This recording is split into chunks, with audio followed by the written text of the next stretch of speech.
I thought it would have been very interesting to create a community around the younger readers of FT or prospects of readers, so people that might become a reader. Make them see the Financial Times as a platform where to network, where to meet their future employers, basically being a bridge between academia and the real world out there. This is The Talent Show, a new podcast series from FT Talent, a hub of innovation from the Financial Times. It's hosted by under 30s for the under 30s around the world. This second series is about all the aspects the FT organization is covering today, from editorial to development, from data to talent. I am Virginia Stagni, and this is a guide we designed to inspire you to be the one driving innovation and change. Welcome to the show.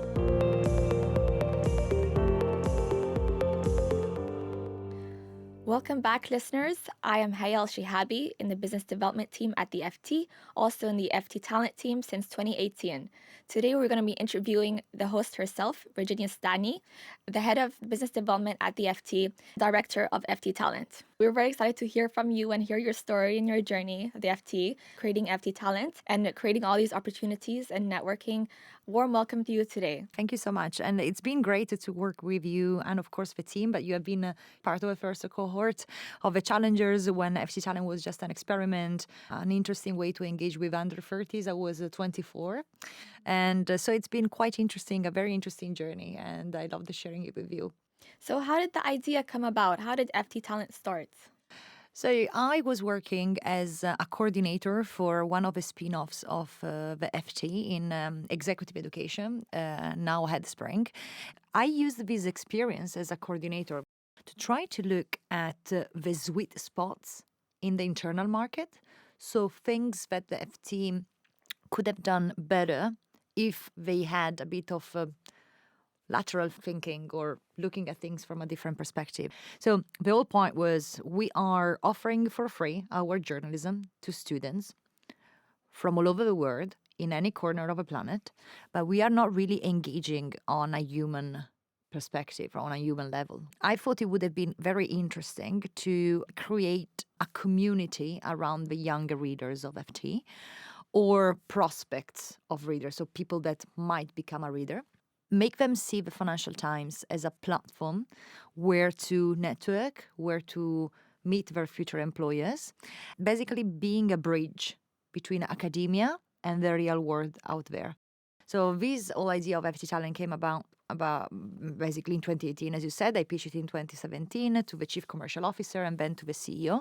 They liked the idea. I asked a bit of funding to cover the costs of running a 3 days event at the Financial Times. It was over a weekend. We had 50 students. And then we started. The idea was let's inspire them with what we believe is the future of journalism, but also let's make these students work with us on the future of journalism. So an hackathon experience with different generations coming together with the focus of we want to build a sustainable future for quality journalism. Out of these different interactions, we got, as Financial Times, some new ideas, but also we met some amazing new talent that were basically a new talent pool for us, but also some interesting readers and ambassadors for our brand. Is basically something that should be at the core of any organization that wants to connect with the next generation. Just let's not talk about them. Let's make them talk with us about them.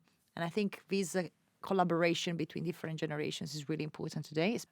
When we started, and then we turn it into a commercial project, we offer it to other companies, and it's part now of a business development portfolio. That's really amazing. But also to have an idea and influence stakeholders to actually create something. How did you go about that? And how did you have the skills already to do that? I am a very proactive entrepreneurial mind, meaning that I have a go and get it approach. If you don't ask, you don't get. And that's how I came about with that. Like I literally sent just an email to a few stakeholders inside of the organization saying, I got this idea. I prepared myself with some data. There was nothing similar on the market. So nobody else in the media ecosystem was doing it. So competitive advantage, external. And then you demonstrate a business case. And that's really important. So That's what I try to do, and it worked well for this project. It didn't work very well on other projects that I tried to build. So it's not always successful. This was also a very fortunate case because in that moment we had an early acquisition of Nikkei Group, so the Japanese owners of the Financial Times today. There was a lot of good energy of doing new things. How do you stay on top of everything at once? Do you prioritize? Do you do many things in different ways? How do you manage to stay on top? I have definitely a to-do list. I try to prioritize depending on deadlines and opportunities.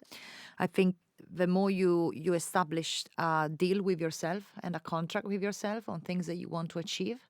I kind of do this every year. So I evaluate my year as I would do with a business in December, and I start January with a new plan on things I want to do, and I'd love to improve and achieve. So what I'm trying to say is I try to see everything from the perspective of learning. So I try to stay on top of things, selecting things that are really, really interest me. And I really want to have fun doing anything I do. It works very well to keep me calm and never feeling overwhelmed with work. And when you first walked through the doors of FT, what was your mindset then? And what would you have changed knowing everything you know now going back? When I entered at FT, I entered with the mindset of I want to learn as much as possible. Going to get coffees with anyone from journalists or from any department, really trying to build my knowledge, my cultural baggage around this organization as much as I could. This is how I invested my first year. Thanks to that, I was able then to deliver the idea of the FT Talent because I noticed there was a sweet spot. But only because before I analyzed what was happening here. And then things that I would have changed, honestly, I wouldn't change a thing. How would you define one moment of a challenge that you faced that you overcame? And how was that mentality that you had through that? My approach is always looking back at things you do to improve. This has been a lesson I learned from my dad, that was a basketball coach. And it's very, very important that you look back at yourself when you do stuff and you know you did it wrong. It's very important that you re-listen to yourself and you try to look for the mistakes yourself and don't be ashamed by it. The very first time I stayed in front of a camera, and I needed to basically just talk. I never had anyone teaching me how to do it, and I just saw people on TV doing it and so on. I was literally thrown in a studio. And it's like, okay, now talk about FT Talent, talk about FT. It's like, okay, I noticed I did that and that and that here. I should improve. Next time, I should smile more. The whole problem of a recording was me very stressed, and everyone could tell. Like, you need sometimes we always underestimate what your body can do to your mind to calm you down. So that's how I went about it, and it's like I still have a lot to learn and do. What are you most proud of up to this point that you've done in terms of your career? Thanks to FT Talent and generally the new setup of business development, one of my main goals was to create new jobs, so new places in the ecosystem for people from different background and diverse perspective to be able to come and work for the FT and at FT, building new jobs opportunity. So, how do you envision your career the next couple of years? What's your goal at this moment? So my vision or what I'm trying to do is just being a bit more sympathetic with my experience here, but also outside.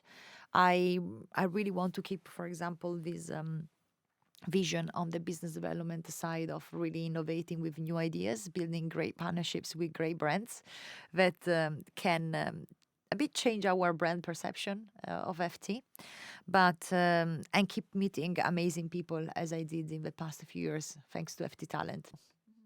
I think a lot of people would be interested in to know, how do you spend your days? What's your day-to-day like at the office? With all the team, with you and everyone else, where we really work horizontally together. I think, I have priorities, of course, of things that needs to be done. We are on the commercial side, so let's not forget it. We need to close some deals, meaning that there are a lot of negotiations that need to happen, contract side, etc. I need to take care of that. There is a lot of mailing and chats. I love that we're back to the office because I really like working with people. I need the human connection. And then it's the rest of the day, again, it's a lot of external meetings as well and a lot of reading. I try to learn as much as I can and now on a few tech sides, innovations, and that's basically what I do. I try to, and then there is the yoga sport side that I said. I think you've described a role that a lot of students want to go into. So, what advice do you have to students looking to go into the business development side of media? My main suggestion is once you have a plan, you need to be very good at communicating it in a very, very simple way. This is a skill that you learn only if you're a very good listener and communicator. I just try to be as efficient as possible with my communication. So that's my main suggestion. And also diversify your investment. As you do with your money, you need to do it with your career. You need to do it with your journey in any company. Try different things, experiment with different projects. I think this is fundamental. And we always think like, you start a career, oh, I need to over specialize already in XYZ. To me, that's not at least my approach. I'm not saying that someone should follow. That was my experience. I tried hosting, I tried building events, commercial side, sales, data analysis. I tried everything with, of course, the help of my colleagues. Being very honest when I entered in the organization, I said, I really like to learn about what you're trying to do. Can we have a chat? Can you mentor me on this? And then it's a lot of homework, huh?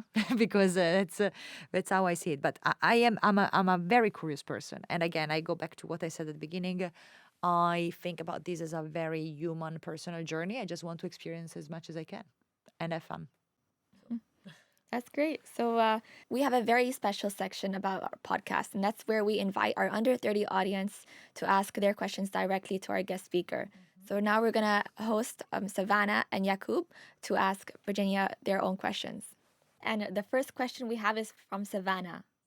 Hi, thank you so much for having me today. My name is Savannah Stander. I was a 2021 FT ex Bocconi Talent Challenger and a previous FT Talent intern. My question for you today, Virginia, is can you tell me more about your role as a leader, your leadership style, and any advice you'd like to give to any other leaders? Thank you, Savannah. It's lovely to see you again. And considering myself a leader, it's a bit too far, but let's put it in this way. I think empathy, it's a great skill.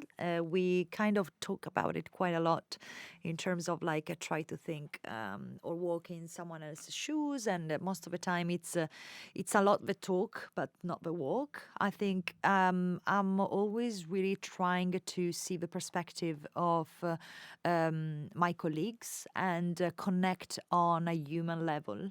And I think it's really important to not have your personal vision and mission as like what you want to achieve as a professional or as a leader. The leader is so if he has or she has a solid team, not behind, but with him or her. I think we always think about this, being like who is behind you, who is helping you or pushing you. No. I think it's a journey that you want other people to turn into a leader as well. And I think having a vision it's like just a way of working where you really try to disseminate the leadership tasks or anything that turns your colleague and empowers your colleague as much as possible is doable only if you connect on a human level, if you understand what are the other person's dreams. And if you never had that talk because you think it's too much about, philosophy, or it's like, it's a drink chat over wine, I think it's wrong. I think it's a business chat. It's like, what would you like to achieve this year? What would you like to do? And as a leader, being very open is like, I want to be an enabler and try to help you and connect with people that can help you achieve that, or I'll do my best.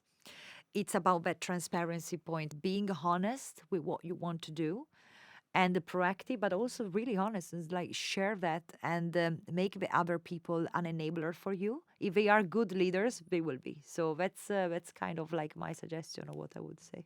Super. Thanks so much for that wonderful answer. Thank you. And our next question from Jakub to Virginia. Hello. Thank you so much for having me. My name is Jakub Hanif. I was part of the 2021 FT Expo Connie Challenge, and I'm half Spanish, half Italian. My question for you is, how do you see generative AI changing the role of the journalist now and in the next few years? All right, that's a very interesting question because it's something that we get asked quite a lot. I think business development is there to see trends, especially in the team as there is a setup now. I believe that AI is a great tool. It shouldn't be how we build our journalism, but it's something to improve our service to our trusting audience. What is the concept behind, I think, good quality journalism that is sustainable and can survive is that you build a trust relationship with your paying subscribers or non-paying, but, loyal readers, younger readers, for example. AI is an amazing tool as technology per se to improve, to check, and especially we were using, I'll give you this example, AI to check how we were picturing our paper, what were the selection of pictures on the paper to make sure that there was a gender balance and a diversity balance, instead of relying only on the human eye that has his nuances and also problems, habits, and bad habits as well. There was an AI tool that was checking with, a very mathematical answer. Are you equal in the representation and inclusive? Enough women, 50-50 with women and men, and with diverse representations or not? It's a tool. Then the decision should always be back to the editorial side and editorial acumen, because that's what people are paying for at the end of the day, right? Otherwise, you would read an aggregator or a technology that just puts together for you the information. I think it's really important that the human side and the human analysis is not forgotten, using, of course, data and anything that can come from AI tools and technology. I would never say that I would actually like to read analysis done by a machine. I would say that maybe I would like to read a very quick briefing. I wouldn't have any problem with breaking news coming from a checked machine. But if I need to make assumptions and take considerations out of a piece of information, I'd like that to come from a human also, because I don't think the machine brain is there yet. But we should not forget that loyal and trust relationship that we build with the audience, because otherwise we lose ourselves and what journalism is all about. Thank you.